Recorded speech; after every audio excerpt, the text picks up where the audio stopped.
Student welcome back to my channel Samrat academy. Student अगर आप English का पेपर देने गए हो, इंग्लिश के पेपर में अगर आप लोगों को कुछ नहीं आ रहा है तो मेरे प्यारे बच्चों इंग्लिश के पेपर को आप कैसे पास करोगे। मेरे प्यारे बच्चों, मेरे पास 2026 बोर्ड का इंग्लिश का एक पेपर है और इस पेपर को मैं खुद अपने हाथों से सॉल्व करने वाला हूं। आप जाकर मेरे प्यारे बच्चों मेरे चैनल पे पुरानी वीडियो देख सकते हो। मेरे चैनल पे इंग्लिश में पास होने के वीडियो पे 2 मिलियन, 1.8 मिलियन, अभी अगली साल मैंने डाला था 1.5 मिलियन, इस तरह का व्यूज गया हुआ है। और उसमें जाके आप कमेंट पढ़िए, बहुत सारे पॉजिटिव कमेंट आपको देखने को मिलेगा कि नहीं सर बार बार मैं इंग्लिश में फेल हो रहा था, लेकिन आपकी वीडियो की मदद से मैं इंग्लिश में इस बार पास हो गया हूं और अच्छा नंबर लेकर आया हूं। मेरे प्यारे बच्चों गारंटी है, एक अक्षर भी आप लोगों को पढ़ने के लिए नहीं कहूंगा, न याद करने के लिए कहूंगा। पूरा का पूरा इस इंग्लिश का पेपर आप जो देख रहे हो, पूरा का पूरा इस इंग्लिश पेपर को मैं खुद अपने हाथों से सॉल्व करके दिखा दूंगा। यहाँ पे मेरे प्यारे बच्चों आप यकीन मानिए, आप 95% मार्क्स इंग्लिश में लेकर आओगे, कंफर्म है, अगर पूरा ट्रिक अगर आप समझ जाते हो तो। मेरे प्यारे बच्चों ये पेपर 70 नंबर का है, तो कम से कम मेरे प्यारे बच्चों 60 से लेकर 65 नंबर आप आसानी से ला पाओगे। अगर पेपर आप लोगों का 100 नंबर का रहेगा तो मैं गारंटी देता हूं कि 80 से लेकर 85 नंबर आप आराम से ला पाओगे। तो वीडियो को लाइक कर देना, चैनल पर नए हो तो चैनल को जरूर सब्सक्राइब कर लेना। मेरे प्यार बच्चों जो मैं आप लोगों को ट्रिक बताऊंगा, कुछ भी याद करने के लिए नहीं बताऊंगा। आपके पास देखिए मेरे पास पूरा का पूरा यह पेपर है, इस पेपर को पूरा का पूरा सोल्यूशन कर दूंगा इस बोर्ड एग्जाम की कॉपी पे, बस आप वीडियो पे बने रहिए। देखिए मेरे प्यार बच्चों एक चीज और मैं डिस्कस करना चाहूंगा, ये जो आप लोगों का पेपर है, पेपर 2 कैटेगरी से बन के आता है, आप इससे थोड़ा सा ध्यान दीजिए। एक आता है आप लोगों का ऑब्जेक्टिव प्रश्न और एक आता है आप लोगों का सब्जेक्टिव प्रश्न। सब्जेक्टिव प्रश्न मेरे प्यारे बच्चों और एक आता है ऑब्जेक्टिव प्रश्न। ऑब्जेक्टिव प्रश्न का जो मैं ट्रिक है मेरे प्यारे बच्चों लास्ट में बताऊंगा। मैं वीडियो के लास्ट में आप लोगों को एक ऐसा ट्रिक बता दूंगा कि सारे के सारे ऑब्जेक्टिव क्वेश्चन आप लोगों का सही हो जाएगा। अब मैं स्टार्ट करने वाला हूं सब्जेक्टिव प्रश्न को कैसे आप सॉल्व करोगे। देखिए मेरे प्यारे बच्चों आप लोगों का जो सब्जेक्टिव प्रश्न है यहां से स्टार्ट होगा पार्ट बी से। पार्ट बी रीडिंग का पार्ट है। तो देखिए सबसे पहले करोगे क्या, उस चीज को आप समझ लो। ये आपकी बोर्ड एग्जाम की कॉपी है। सबसे पहले आप लोगों का एक काम करना है कि आप हर एक पेज पे मेरे प्यारे बच्चों आप रोल नंबर लिखते चलिए। हर एक पेज पे आप लोगों को रोल नंबर लिखते चलना है ताकि आप लोगों की कोई भी कॉपी चेंज न कर पाए। इसके बाद पार्ट बी आप कर रहे हो तो आप ऊपर हेडिंग यहां बनाओगे पार्ट बी। यहां सबसे पहले ऊपर हेडिंग आपकी रहेगी पार्ट बी, फिर यहां पे ब्रैकेट के अंदर इसको आप इस तरह घेर दीजिएगा जितना हो सके सुंदर, और नीचे यहां पे अंडरलाइनिंग कर दीजिएगा स्केल की सहायता से। इस तरह हो गया आपका पार्ट बी। पार्ट बी जो है आप रीडिंग वाला पार्ट करो तो एक लाइन का गैप छोड़कर आप यहां पे डालोगे रीडिंग, क्योंकि एग्जामिनर को मालूम चल पाएगा कि हाँ आपने कौन सा पार्ट किया हुआ है। तो आप पार्ट बी कर रहे हो, वो भी उसमें रीडिंग का पार्ट कर रहे हो, तो यहाँ पे रीडिंग का पार्ट इस तरह कोष्टक में करके नीचे आप अंडरलाइन कर दोगे। तो पार्ट बी रीडिंग का पार्ट, ठीक है। अब यह जो है पार्ट बी जो है वो क्वेश्चन नंबर कहां से स्टार्ट हो रहा है, क्वेश्चन नंबर 21 से स्टार्ट हो रहा है, मतलब 21 से स्टार्ट हो रहा है। तो आप क्या करोगे, एक लाइन का गैप छोड़ के आप डालोगे कि आंसर टू क्वेश्चन नंबर। यहां पे जो आपकी हेडिंग रहेगी वो रहेगी कि answer to question number, answer to question number 21 है तो आप डालोगे 21, ठीक है। फिर क्या करोगे, स्केल की सहायता से आप इसके नीचे क्या करोगे, अंडरलाइनिंग करोगे। स्केल की सहायता से आप इसके नीचे अंडरलाइनिंग करोगे ताकि दिखने में अच्छा लगे। तो आंसर टू क्वेश्चन नंबर 21 हो गया।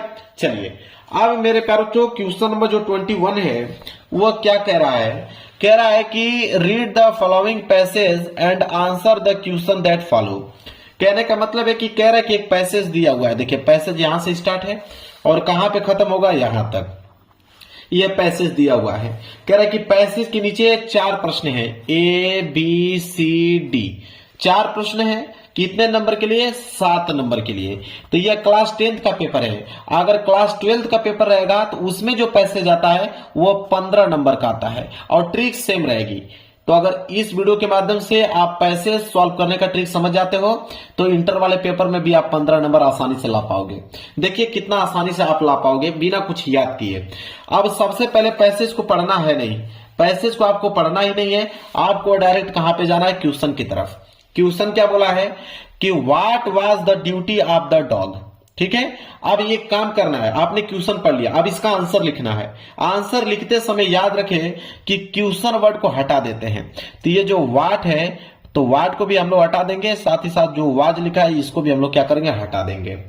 अब बचा क्या कि the duty of the dog, क्या बचा, the duty of the dog बचा।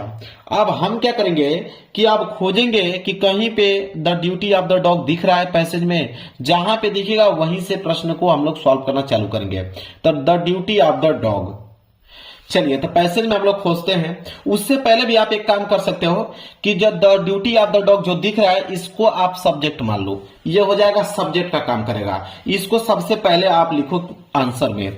तो आप करोगे क्या, ए वाला कर रहे हो तो आप यहां पे डालोगे ए, ठीक है। अब फिर था the duty of the dog, तो उसका पहला जो लाइन था उसको आप यहां पे नोट कीजिए। तो आप नोट करेंगे कि the duty of the dog, the duty of the dog, यहां तक आपने नोट कर लिया, the duty of the dog. अब आगे की लाइन कहां से लिखोगे, आप देखो आगे की लाइन में यहां पे डॉग आ गया। अब यहीं से आप स्टार्ट कर दो कि a rich man had a dog to guard his house at night, ठीक है। इसके बाद आप आगे और लिख सकते हो कि इन द डे टाइम, ठीक है।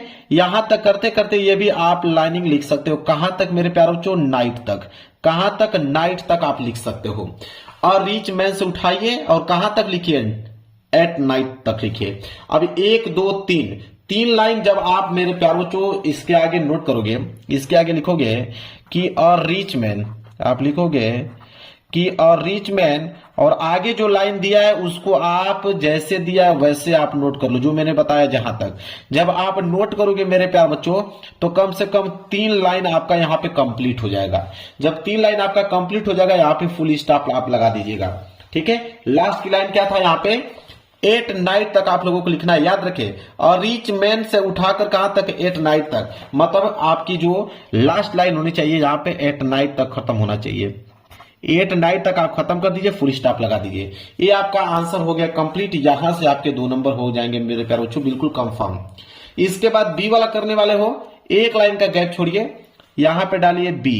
अब बी करने वाले हो, अब बी वाले क्वेश्चंस को आपको पढ़ना है। देखिए बी वाला है कि how did the dog and the birds become friend.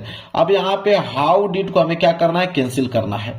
बचा the dog and the birds become friend, इसे हमें क्या बनाना है, सब्जेक्ट बनाना है। पूरा का पूरा यह सब्जेक्ट जो है आप आंसर में यहां पे नोट करेंगे। क्या है कि द डॉग, लिखेंगे कि the dog and the birds and the bird become friend। मैं थोड़ा जल्दी जल्दी लिख रहा हूं बताने के लिए, आप लोग थोड़ा स्लो लिखिएगा। फ्रेंड्स, फिर फुल स्टॉप लगा दीजिएगा आप लोग। इसके बाद आगे की लाइन आप खोजिएगा। देखिए यहां पे कह रहा है कि every day a bird came and saw the dog and to become friend. यहां बिकम फ्रेंड आपको मिल गया। अब यहां से आपको उठाना है, कहां से, एवरी डे से। एवरी डे से उठाइए, ये पूरी की पूरी लाइन उठाइए, और ये भी 7 लाइन यहां तक उठाइए, और आगे की लाइन भी ये वाली लाइन, और जहां तक फुल स्टॉप दिया यहां तक आप लोगों को लिखना है। कहां तक, टीज हिम तक आपको लिखना है। एवरी डे से उठाइए, टीज हिम तक लिखिए। तो अगली लाइन क्या रहेगी यहां से, एवरी डे। अगली लाइन रहेगी यहां से कि एवरी डे, और जो लाइन आपका दिया है उसी तरह आप लोगों को यहां पे लिखना है। एक लाइन ये भी कंप्लीट हो जाएगा, ये भी कंप्लीट हो जाएगा, साथ ही साथ यहां तक। लास्ट लाइन क्या था, टीज हिम, तो आप लिखोगे टीज, इसके बाद लिखोगे हिम, फुल स्टॉप लगा दोगे।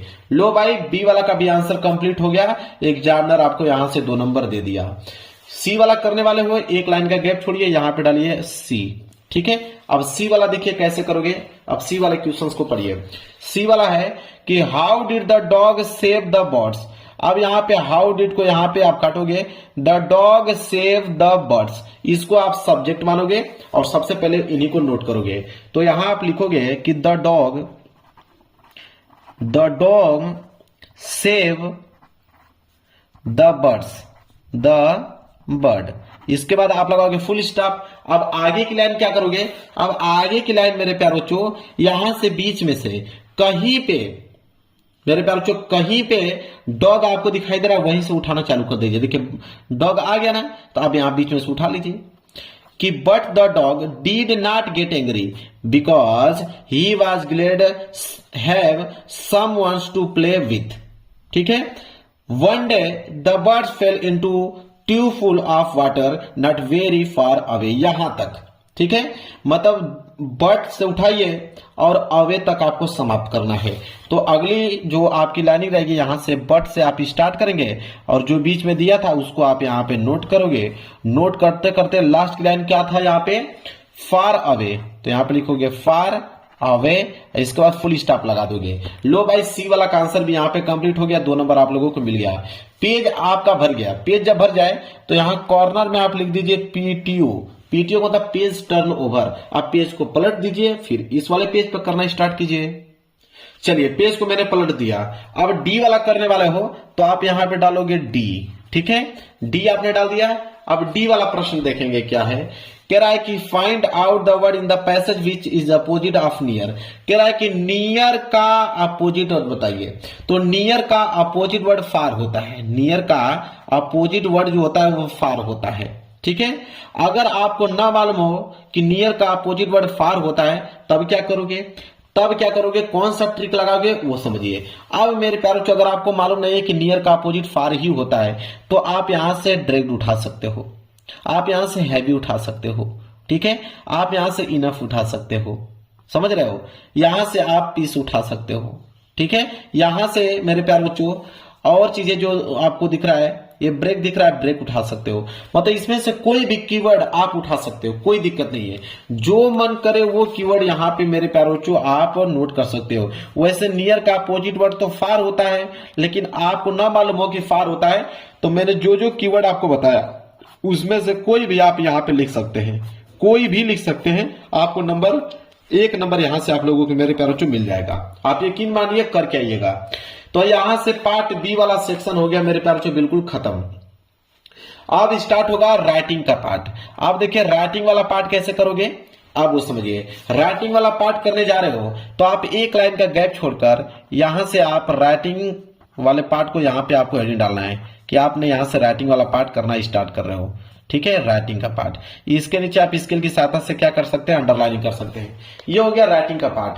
अब राइटिंग वाला पार्ट जो है वो क्वेश्चन नंबर 22 से स्टार्ट है, मतलब क्वेश्चन नंबर 22। तो आप यहाँ पे हेडिंग डालोगे कि आंसर टू क्वेश्चन नंबर, यहाँ पे आपकी जो हेडिंग रहेगी वो रहेगी answer to question number, answer to question number 22 है तो आप डालोगे आंसर टू क्वेश्चन नंबर 22।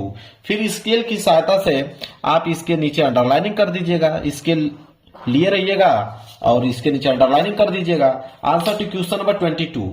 अब देखिए क्वेश्चन नंबर 22 क्या है उसको ध्यान समझिए। कह रहा है कि write a letter to your friend inviting him her to attend your sister marriage. कह रहा है कि एक लेटर आप लिखिए, अगर आपकी बहन की शादी है तो अपने फ्रेंड को कैसे इनवाइट करोगे, एक लेटर लिखिए और 4 नंबर के लिए है। अगर लेटर नहीं लिखना आता है आप लोगों को तो बोला है यहाँ पे कि आप एप्लीकेशन लिख सकते हो। तो मैं दोनों की ट्रिक बताऊंगा, लेटर का भी एप्लीकेशन का भी। तो मान के चलिए कि अगर आप लेटर लिखना चाहते हो और लेटर आपको लिखना आता ही नहीं है, बिल्कुल 0 पॉइंट, आप लोगों के लेटर बारे में आप जानते ही नहीं हो कि लेटर कैसे लिखें, तो मैं जो तरीका बता रहा हूं उसको आप फॉलो कर लो। अगर लेटर आपको लिखना है तो आप यहां पे डालिए लेटर। लेटर वाला ट्रिक समझिए कि लेटर आप कैसे लिखोगे। लेटर लिखते समय कुछ चीजों की बातें ध्यान में रखना है, जो एग्जामिनर उसी को देखकर नंबर देता है। तो लेटर में अगर लिखने वाले हो तो सबसे पहला जो आपके यहाँ पे होना चाहिए योर एड्रेस। क्या होना चाहिए, योर एड्रेस, आपका एड्रेस। ठीक है, आपका एड्रेस होना चाहिए। और अपना एड्रेस तो सबको मालूम है, योर एड्रेस अपना डाल ही सकते हो, इसमें कौन बड़ी बात है। इसके बाद यहां पे डालोगे नीचे सिटी, कि आप किस सिटी से बिलोंग करते हो, सिटी का नाम आपको डालना है। सिटी का नाम डालने के बाद उसके नीचे आपको डेट डालना है कि किस डेट को आप ये लेटर लिख रहे हो। इसके बाद अगली लाइन क्या रहेगी, अगली लाइन रहेगी डियर फ्रेंड। क्या रहेगा, डियर फ्रेंड का नाम। तो जिस मित्र को आपको लिखना है तो उसका नाम तो लिखना ही पड़ेगा ना, तो डियर फ्रेंड्स नेम, यहाँ पे अपने जो भी जिगरी मित्र होगा उसका नाम अपना यहाँ पे लिख दीजिएगा। इतना तो कर ही सकते हो। और एक लाइन आप याद कर लो, वही लाइन देखकर एग्जामिनर आपको नंबर दे देगा। वो लाइन है कि आई होप, वो लाइन है कि I hope you are doing well. I hope you are doing well, बस इतना लिख दीजिए। अब आगे की लाइन क्या लिखना है वो मैं आपको बताता हूं। तो बीच में अगर आप क्या लिखोगे, तो बीच में अगर आपको लिखना है, देखिए बीच में लिखना है तो आपके पेपर में पार्ट ए का एक पैसेज दिया होगा, उसी पैसेज में से बीच में से जहां पे फुल स्टॉप है, जैसे मान लीजिए यहां पे फुल स्टॉप है, यहां से उठा लीजिए, ठीक है, और बीच में से कहीं से उठाकर ये पूरी की पूरी लाइन जहां तक मैं घेरा बना रहा हूं उसको पूरा का पूरा जैसे है वैसे आप पूरा यहां तक छाप दीजिए, जहां तक दिया है वहां तक आप मेरे प्यारे बच्चों छाप दीजिए, ठीक है। अब यहां पे आप क्या कीजिए, छापिएगा, लेकिन याद रखें एक चीज जरूर से जरूर याद रखें कि जब आप उसको छाप रहे हो पैसेज को, तो बीच में आप डेट जरूर डाल दें, क्योंकि शादी का अगर इनवाइट कर रहे हो तो डेट तो मेंशन करना ही है। तो आप कोई भी डेट यहां पे, कोई भी डेट यहां पे आप लिख दीजिएगा, ताकि एग्जामिनर को मालूम चल पाए कि हाँ डेट मेंशन किया है, मतलब शादी के बारे में बात कर रहा है कि इस दिन शादी है।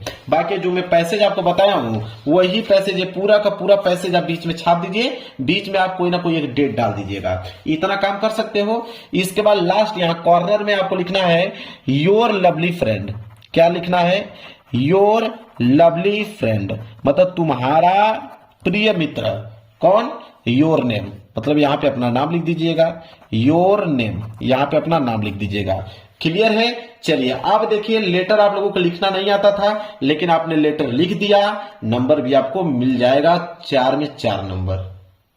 चलिए अगर मान लीजिए आपको लेटर नहीं लिखना है, एप्लीकेशन लिखना है, तो एप्लीकेशन लिखने का क्या तरीका होता है उसको आप समझ लीजिए। अगर आपको एप्लीकेशन लिखने का मन कर रहा है तो एप्लीकेशन भी लिख सकते हो, नो डाउट। मैं आपको जो ट्रिक बताऊंगा उससे आप सब कुछ लिख सकते हो। देखिए एप्लीकेशन लिखने का तरीका क्या है, एप्लीकेशन क्या दिया है उसको पढ़ते हैं। कह रहा है कि right an application to the principal of your college requesting him her to grant you 7 days leave for as you are ill। कह रहा है कि अगर तुम बीमार हो तो अपने प्रिंसिपल को एक एप्लीकेशन लिखो छुट्टी के लिए, वो भी कितने दिन के लिए, 7 दिन के छुट्टी के लिए एप्लीकेशन लिखो। अब कैसे लिखोगे, आपको नहीं आता है एप्लीकेशन लिखना, तरीका समझिए। तो देखिए जब भी एप्लीकेशन अगर लिखना जाते हो तो एप्लीकेशन में एग्जामिनर क्या देखता है कि आपको पूरा का पूरा नंबर देता है, वो समझिए। सबसे पहले अगर एप्लीकेशन लिख लो प्रिंसिपल को, तो आप सबसे पहले आप लिखोगे 2, क्या लगाओगे 2 के बाद यहां पे लगाओगे कामा लगाने के बाद लिखोगे द प्रिंसिपल। इतना तो आप लिख ही सकते हो कि टू द प्रिंसिपल, ये हो गया आपका टू द प्रिंसिपल, ठीक है। इसके बाद आप यहां पे लिखोगे कि नेम ऑफ योर कॉलेज, अपना कॉलेज का नाम तो लिख ही सकते हो। तो जो भी बच्चा जिस भी कॉलेज से बिलोंग करता है वो अपने कॉलेज का नाम, स्कूल का नाम यहां पे लिख दीजिएगा, ठीक है। नीचे आप लिख दीजिएगा नेम ऑफ योर कॉलेज, ठीक है, अपने स्कूल का नाम यहां पे लिख दीजिएगा, और साथ ही साथ ये भी लिख दीजिएगा सिटी का नाम, किस शहर में आपका स्कूल पढ़ता है या कॉलेज पढ़ता है, ठीक है। इसके बाद एक लाइन का गैप छोड़कर आप हेडिंग डालोगे सब्जेक्ट, एक लाइन का गैप छोड़कर आप डालोगे सब्जेक्ट। और सब्जेक्ट आपको कहां से मिलेगा, तो सब्जेक्ट आपको इसी प्रश्न में से मिल जाएगा। आप यहां पे लिख दीजिएगा कि the principal of your college requesting him to grant you 7 days leave as your ill, ठीक है। तो यहां से स्टार्ट करके और यहां तक पूरा का पूरा आप सब्जेक्ट का काम कर देगा। सब्जेक्ट का मतलब क्या होता है कि आप किसके बारे में यह एप्लीकेशन लिख रहे हो, तो यहां तक आप सब्जेक्ट का काम कर दीजिएगा। इतना तो कर ही सकते हो ना। चलिए इसके बाद एक लाइन याद करना है, एक लाइन से भी कम आपको याद करना है। इसके बाद आप लिखोगे यहां पे कि रिस्पेक्ट, ठीक है। क्या लिखोगे कि रिस्पेक्ट, अगर आपके प्रिंसिपल सर रहेंगे तो सर लिख दीजिएगा, आपके अगर प्रिंसिपल मैडम रहेंगे तो मैडम लिख दीजिएगा कि रिस्पेक्ट सर मैडम, ठीक है। इसके बाद कामा लगाइएगा और यहां से लिखना प्रारंभ कीजिएगा कि आई रिस्पेक्ट फुली रिक्वेस्ट, बस इतना ही लाइन आपको याद करना है, ठीक है, कि आई रिस्पेक्ट फुली रिक्वेस्ट, ठीक है, आई रिस्पेक्ट, ठीक है। आई यहां पे रिस्पेक्ट होगा RESPEC, ठीक है, रिस्पेक्टफुली, ठीक है। मैं स्पेलिंग लिख देता हूं, आई रिस्पेक्टफुली, ठीक है, अब सही है, आई रिस्पेक्टफुली रिक्वेस्ट। इसके बाद यहां पे लगा दीजिएगा कामा, ठीक है, मतलब फुल स्टॉप, ठीक है। अब यहां से आगे क्या करोगे, तो मैंने शुरू में ही आप लोगों को बताया था, शुरू में मैंने एक पैसेज आपको बताया कि पार्ट ए में एक पैसेज आता है, उस पैसेज में आप शुरू का ये जो लाइन दिया हुआ है, जहां तक मैं अंडरलाइनिंग कर रहा हूं, 1 लाइन, 2 लाइन, 3 लाइन, नीचे आपका 4 लाइन और यहां तक आपका 5 लाइन। ये जो पूरा का पूरा 5 लाइन तक दिया है, पूरा का पूरा पैसेज आपको यहाँ पे छापना है। इसके आगे, ठीक है, इसके आगे पूरा का पूरा पैसेज छापिए और छापने के बाद 7 दिन का छुट्टी चाहिए तो आप डेट यहाँ पे लिख दीजिएगा। यहाँ पे बीच में आप लिख दीजिएगा डेट। डेट में आप जैसे लिख दीजिएगा यहाँ पे, अगर यहाँ पे 8 तारीख है, ठीक है, अगर मान लीजिए यहाँ पे 8 मई है, मान के चलिए 8 मई है, बात को समझिए, तो 8 मई यहाँ पे 2000 XX बना लीजिएगा 2। अब 8 से लेके 7 दिन तक छुट्टी चाहिए तो 8 7 15, तो 15 तारीख तक चाहिए तो यहाँ लिखिएगा 15 मई और 2000 यहाँ पे XX, ठीक है। फिर लिखने के बाद फिर वही पैसेज जो मैं जहां तक बताया हूं पैसेज पूरा लिख दीजिएगा। तो पैसेज लिखना है, बीच में आपको डेट मेंशन कर देना ताकि एग्जामिनर को मालूम चल पाए कि हाँ 7 दिन के लिए छुट्टी मांग रहा है, ठीक है। इसके बाद मेरे प्यारों को क्या करना है, देखिए इसके बाद यहाँ पे जब ये खत्म हो जाए तो आपको डालना है थैंकिंग यू। क्या डालना है, थैंकिंग यू, ठीक है। इसके बाद थैंकिंग यू के बाद डालिएगा योर ओबेडियंटली। योर ओबेडियंटली, आपका आज्ञाकारी, आपका आज्ञाकारी। यहां पे अपना नेम डाल दीजिएगा कि आपका नाम क्या है और नीचे अपना डाल दीजिएगा क्लास, कि आप किस क्लास में हो। समझ में आ गया, 10th में हो तो 10th, 12th में हो तो 12th। अब देखिए मेरे प्यारे बच्चों, एप्लीकेशन लिखना नहीं आ रहा था, लेकिन जो ट्रिक बताया हूं बस उसको फॉलो करिए मेरे प्यारे बच्चों। एग्जामिनर खुद ब खुद आपको 4 नंबर देगा, तो यह काम आप लोगों को करना है। तो लेटर एप्लीकेशन मैंने दोनों बता दिया आप लोगों को। चलिए अब अगला प्रश्न है प्रश्न संख्या 23। प्रश्न संख्या 23 है कि write a report on the importance of trees in about 280 to 100 word. अब मेरे प्यारों जो सिंपल आप समझिए, यहां पर रिपोर्ट लिखने के लिए बोला है कि एक रिपोर्ट लिखिए कि ट्रीज मतलब पेड़ का महत्व क्या है, और कम से कम 80 से लेके 100 वर्ड में आप लोगों को लिखना है। नीचे आपको हिंट भी दिया है, ठीक है। अब मेरे प्यारे बच्चों रिपोर्ट लिखना सबसे आसान है, इसका ट्रिक जो है वो सबसे आसान है। कैसे समझिए, और रिपोर्ट लिखने का तरीका आप समझिए। सबसे पहले आप डाल लीजिएगा आंसर टू क्वेश्चन नंबर। सबसे पहले आप क्या डालोगे, आंसर टू क्वेश्चन नंबर। तो आंसर टू क्वेश्चन नंबर 23 है तो आप डालिएगा 23। स्केल की सहायता से यहां नीचे अंडरलाइनिंग कर दीजिएगा, मैं थोड़ा जल्दी जल्दी आपको बता रहा हूं। तो answer to question number 23 report आपको करना है। तो रिपोर्ट का ट्रिक समझिए कि रिपोर्ट अगर आपको लिखना है तो कौन सा तरीका आप अपनाओगे रिपोर्ट लिखने के लिए। तो रिपोर्ट में तो खुद हेडिंग दिया हुआ है, कैसे, हिंट में। तो हिंट में बोला है कि टाइप ऑफ ट्रीज, तो ये पहली हेडिंग हो गया। देयर यूटिलिटी, ये दूसरी हेडिंग। यहां से लेकर यहां तक तीसरी हेडिंग, यहां से लेकर यहां तक चौथी हेडिंग, और यहां से लेकर यहां तक 5वीं हेडिंग, और यहां से लेकर यहां तक 6 मतलब 6वीं हेडिंग। तो पहली हेडिंग क्या है, टाइप ऑफ ट्रीज। तो यहां पे आप डालोगे पहली हेडिंग टाइप्स ऑफ ट्रीज, ये आपकी पहली हेडिंग हो गया। अब इसमें लिखोगे क्या, अब ये समझिए। तो चलिए क्लास 10th के पेपर में क्वेश्चन नंबर 9 से लेकर 10 तक जो ऑब्जेक्टिव क्वेश्चन है उसमें एक पैसेज दिया होता है, उसी पैसेज के माध्यम से हमें यह लिखना है। कैसे, अब यहां से बीच में से कहीं उठा लीजिएगा, आप यहां से लेकर यहां तक, ये आपकी लाइन कंप्लीट हो जाएगा, ठीक है। जो पैसेज दिया हुआ है 3 लाइन, पूरा का पूरा पैसेज जो है इस तरह आप मेरे प्यारों से यहाँ पे पैसेज लिख दीजिएगा, बिना संकोचे लिख दीजिएगा। इसके बाद एक लाइन का गैप छोड़ के यहाँ पे डालिएगा दूसरी हेडिंग। दूसरी हेडिंग है देयर यूटिलिटी। अब इसको दूसरी हेडिंग यहां पे डाल लीजिएगा, देयर यूटिलिटी। अब हेडिंग डालने के बाद फिर क्या काम करोगे, फिर आपके पास 3-4 पैसेज है, उसी पैसेज में से बीच में से कहीं ना कहीं से उठाकर 3 लाइन आपको लिख देना है। फिर एक लाइन का गैप छोड़कर आपको तीसरी हेडिंग डालना है। इसी तरह आप लोगों को तीसरी हेडिंग में भी पैसेज में से लिखना है। चौथी हेडिंग डालने के बाद पैसेज बीच में से कहीं से लिख दीजिएगा। आपके पास कम से कम 3 से लेकर 4 पैसेज दिए हुए हैं, उसी पैसेज में से आपको आंसर बनाते चलना है। 5 हेडिंग डाल के फिर पैसेज में से लिख दीजिएगा, 6 हेडिंग बना के फिर पैसेज में से लिख दीजिएगा, आपका रिपोर्ट कंप्लीट हो गया। इसी तरह अगर आपको रिपोर्ट नहीं आर्टिकल लिखना है कि अब बर्थडे पार्टी पे, कि एक बर्थडे पार्टी पे एक आर्टिकल लिखिए, वो भी 80 से लेकर 100 वर्ड में, तो आप कैसे लिखोगे, तो इसके नीचे भी आपको 1 2 3 4 5 हेडिंग दिया हुआ है। पहले हेडिंग डालकर पैसेज में से आप लिख दीजिएगा, दूसरी लाइन डालकर पैसेज बीच में से कहीं से लिख दीजिएगा, तीसरी लाइन डालकर पैसेज, चौथी लाइन डालकर पैसेज में से, पांचवी लाइन डालकर पैसेज में से। समझ में आ गया? सारा का सारा खेल पैसेज से है, क्योंकि हमें तो कुछ नहीं आ रहा है, इंग्लिश पढ़ने भी नहीं आता है हमें, तो हम पास कैसे होंगे? पैसेज से। ठीक है, तो यहां पे आपको आ गया रिपोर्ट और आर्टिकल दोनों लिखना आपको समझ में आ गया। अब यहां पे आएगा प्रश्न संख्या 24। प्रश्न संख्या 24 है, कह रहा है कि rewrite the following sentence changing into indirect speech. कह रहा है कि इनडायरेक्ट स्पीच में चेंज करना है।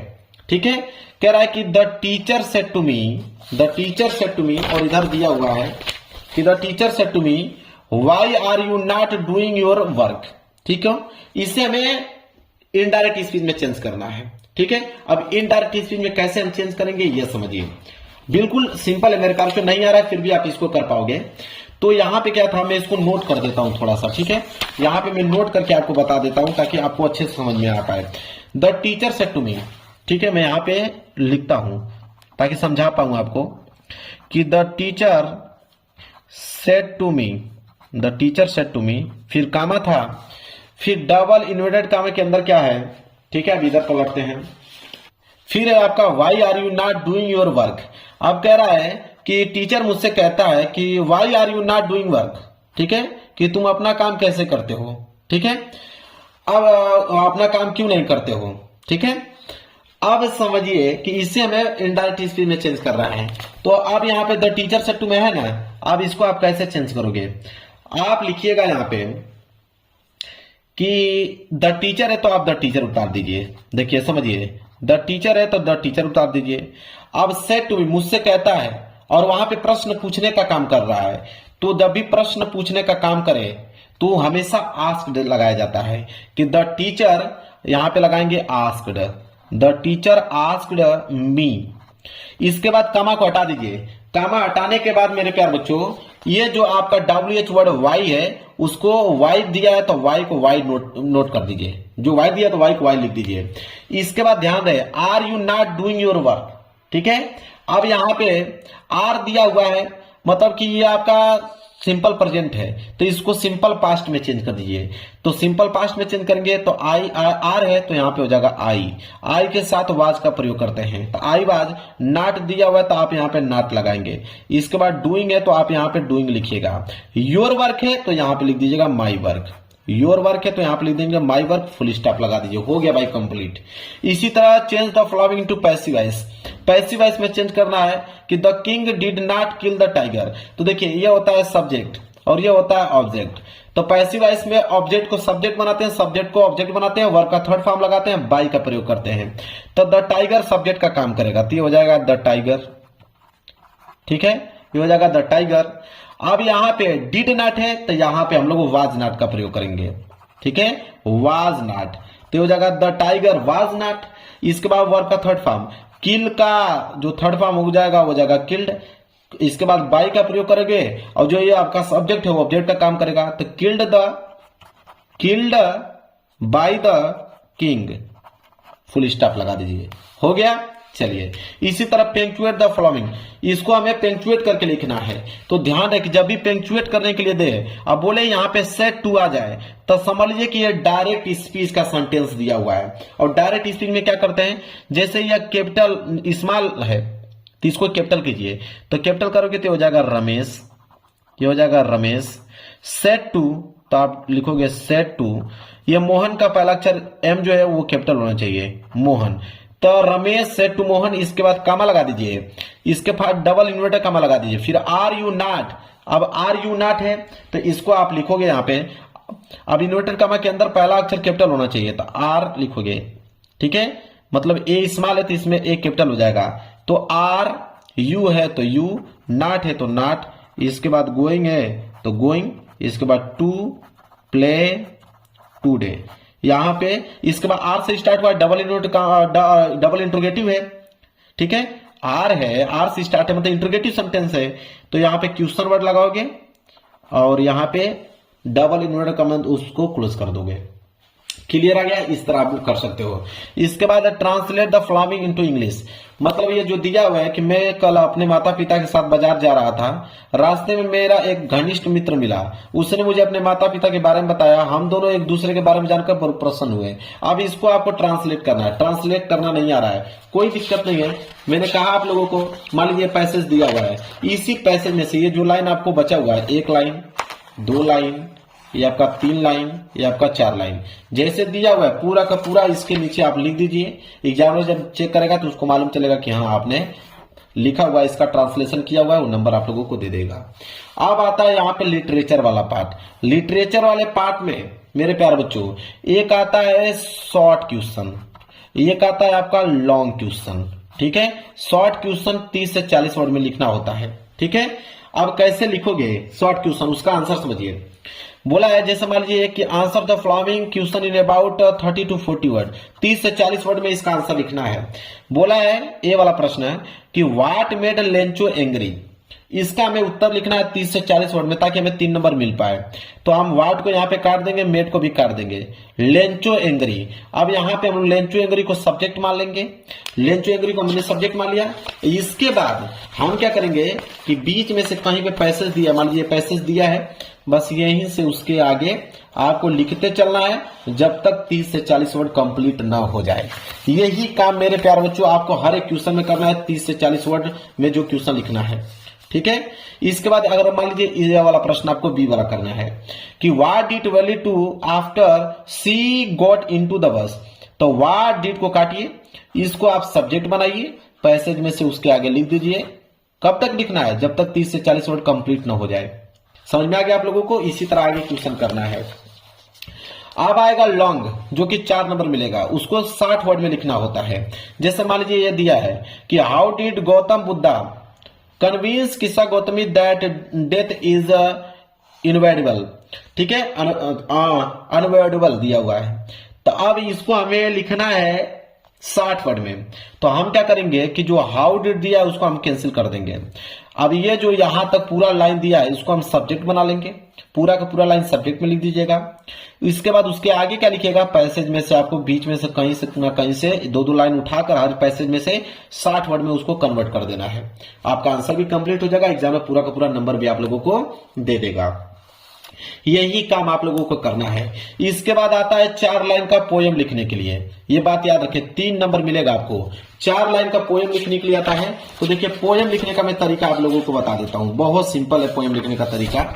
आप पैसेज उठा लीजिए, तो पैसेज में से जैसे आपने एक लाइन लिख दीजिए, उसके नीचे इतना छोटा लाइन लिख दीजिए, 2 लाइन, उसके नीचे ये तीसरी लाइन लिख दीजिएगा और उसके नीचे ये चौथी लाइन लिख दीजिएगा। मतलब 1 लाइन, उसके नीचे दूसरी लाइन, उसके नीचे तीसरी लाइन और उसके नीचे चौथी लाइन। 4 लाइन जब आपने छोटा छोटा लिख दोगे तो 4 लाइन का पोयम होता है। एग्जामिनर सोचेगा कोई ना कोई आपने पोयम लिखा हुआ है, वो नंबर आप लोगों को दे देगा।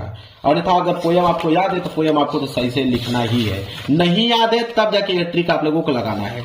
इसी तरह सेंट्रल आइडिया आता है 3 नंबर के लिए। तो अगर सेंट्रल आइडिया लिखना है 40 से लेकर 50 वर्ड में, तो आप मान लीजिए डस्ट ऑफ स्नो पे लिखना वाले हो तो डस्ट ऑफ स्नो का हेडिंग डाल लीजिए और हेडिंग डाल लीजिए सेंट्रल आइडिया। सेंट्रल आइडिया इस तरह हेडिंग बना लेना है। और इसके बाद करोगे क्या, तो पैसेज में से आपको 2 लाइन इस पैसेज में से, 2 लाइन उस पैसेज में से, 2 लाइन इस पैसेज में से, इसी तरह करके कम से कम 40 से लेकर 50 वर्ड आपको बना देना है, ताकि आप लोगों का सेंट्रल आइडिया कंप्लीट हो पाए। यही काम आप लोगों को करना है। फिर आपका अगला प्रश्न आ जाएगा 29वां, वही शॉर्ट क्वेश्चन लिखने का। तो मैंने बता दिया कि शॉर्ट क्वेश्चन कैसे लिखना है।